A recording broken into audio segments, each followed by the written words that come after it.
Assalamualaikum warahmatullahi wabarakatuh. Halo, perkenalkan nama saya Rizky Fatima. Saya mengajar di TK Mutmainah Bayombong, Garut. Sekarang saya sedang kuliah kembali untuk program linier jurusan PAUD di Universitas Pancasakti. Saya membuat video ini untuk memenuhi salah satu tugas mata kuliah Emotional Intelligence yang didoseni oleh Bu Yosi Dwi Kayani MPD. Minggu kemarin beliau sudah membahas materi tentang sejarah perkembangan emotional intelligence. Nah, sekarang saya akan sedikit mengulas kembali apa yang telah beliau sampaikan berdasarkan pemahaman saya.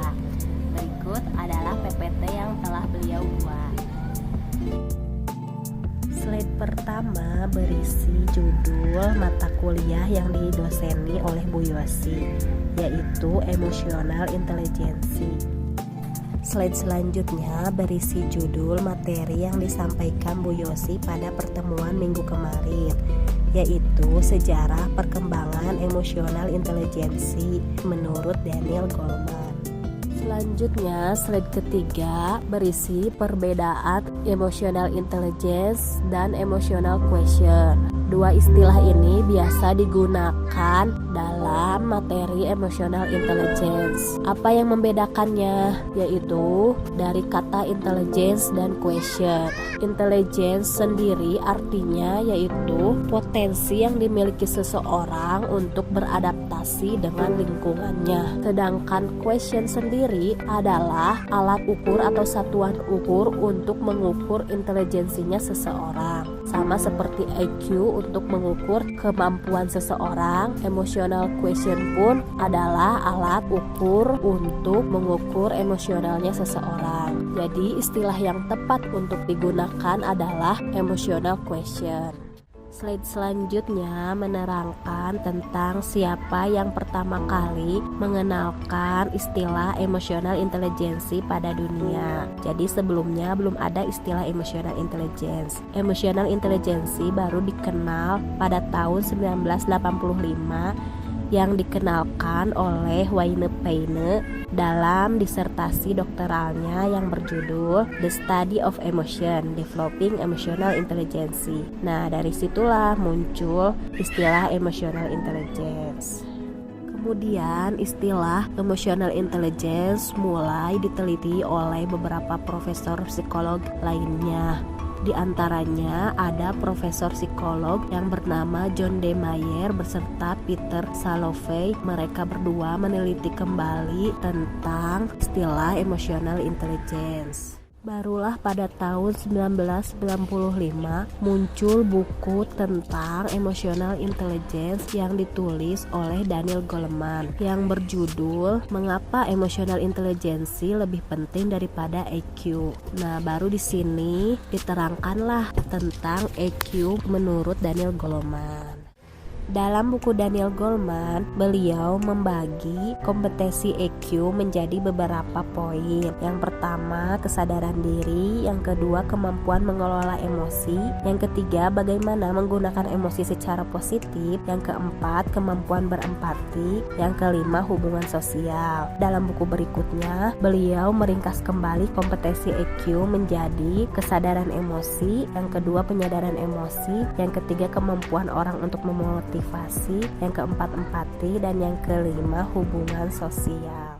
Dari kelima kompetensi EQ ini, Daniel Goleman meringkas kembali menjadi 4 poin penting. Yang pertama, self-awareness, yaitu kesadaran diri. Yang kedua, self-regulation, yaitu pengelolaan diri. Yang ketiga, social awareness, yaitu penyadaran orang lain. Dan yang terakhir, social skill atau keterampilan sosial.